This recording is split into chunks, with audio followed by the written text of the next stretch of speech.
Welcome to Lifetime Talks, the healthy living podcast that's aimed at helping you achieve your health, fitness, and life goals. I'm Jamie Martin. And I'm David Freeman. And in this episode, we're going to be talking about vitamin D with Coach Anika. Hello. Hey, hey. All right. Tell us, what is vitamin D and why does it matter for health? Vitamin D is a micronutrient that acts more like a hormone in your body, and it's the most common micronutrient deficiency, but probably the most preventable. So I'm super passionate about people getting optimal levels of vitamin D.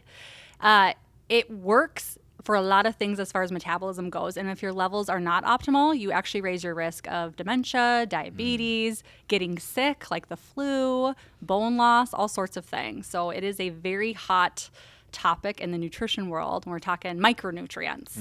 Hot topic. Hot topic. So let's talk about the sun. Doesn't that give us some vitamin D? Yeah. When we think about that, and you saying it's the number one or probably one of the top ones that people are deficient in, why do you think that is?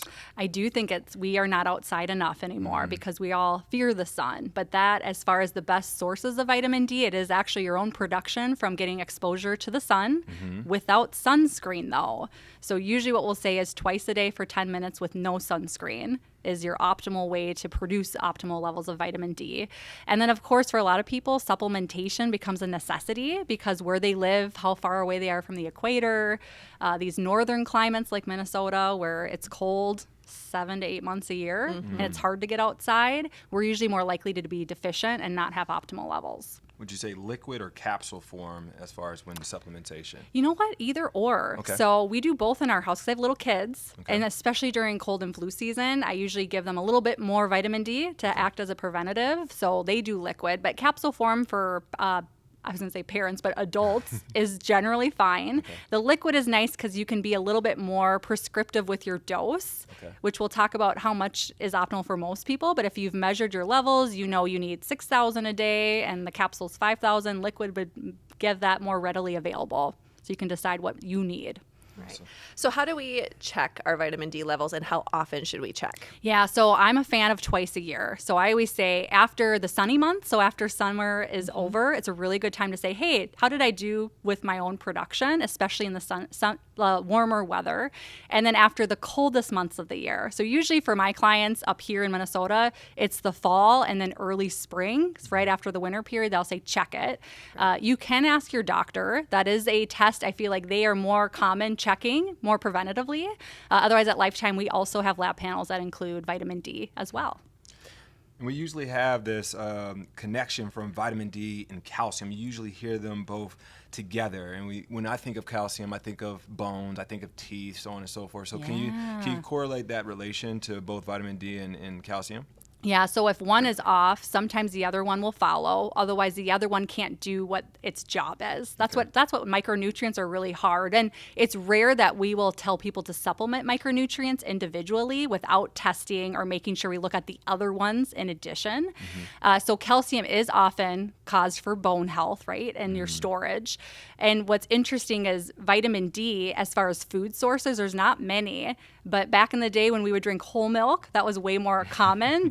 I have a lot of clients that'll say, oh, the red milk jug, because red had a big vitamin D on it. That's what my dad always says. That's the vitamin D milk. And that's what's hard is when you strip fat, which a lot of us, if we drink milk, drink skim milk or 1%, you actually can't absorb that vitamin. And it's stripped from that. It needs fat soluble. It's a fat soluble vitamin. So it needs fat in it to actually digest and absorb. And calcium, same thing, people drink milk for calcium. And I'm like, well, what kind of milk are you drinking? Because that's actually really hard to get through milk today too, just through even through pasteurization.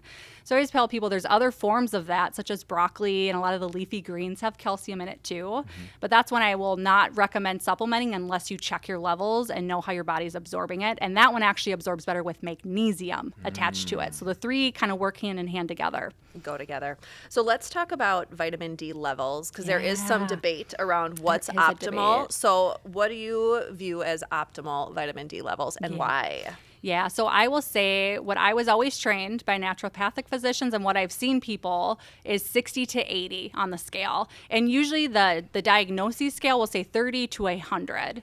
And I will say I see a lot of people below 30 though. So they're below optimal and diagnostic where it's like they have clinically low vitamin D levels. So that is more common than not.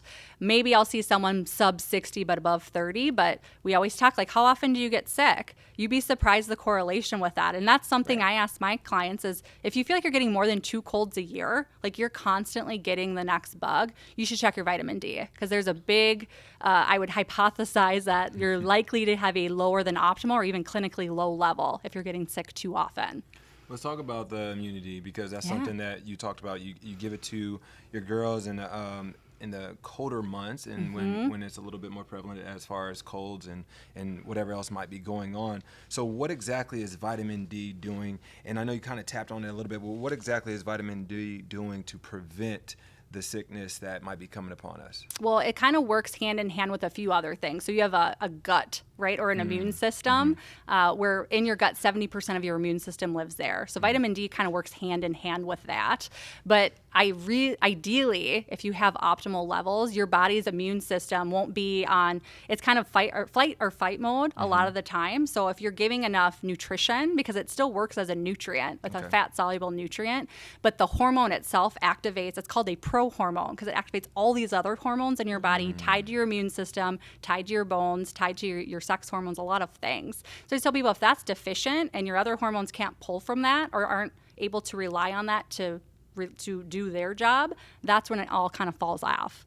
So there's a lot of naturopaths that will actually say, if you're starting to feel sick, increase your usual dose of vitamin D. And I've had a lot of clients subjectively, of course, say, yeah, I feel like my cold was gone the next day. So there is a lot of interesting things that I don't think are showing through research just yet, more subjective mode. But the idea is there's a lot of debate on, should we be supplementing a like hormone in your body if your body's supposed to produce it on its own? And I always tell my clients, well, if you can get sunlight every day and you can check and see if your body's making enough, you're good. That's the best part. You can do it yourself. But the reality is a lot of people won't or can't do that. So that's where the supplementation comes in. Got it. So let's talk about to maintain optimal vitamin D levels. What is recommended for kids, for adults, etc.? So I always use the Vitamin D Council, because they are the ones doing all the research with unbiased research and science.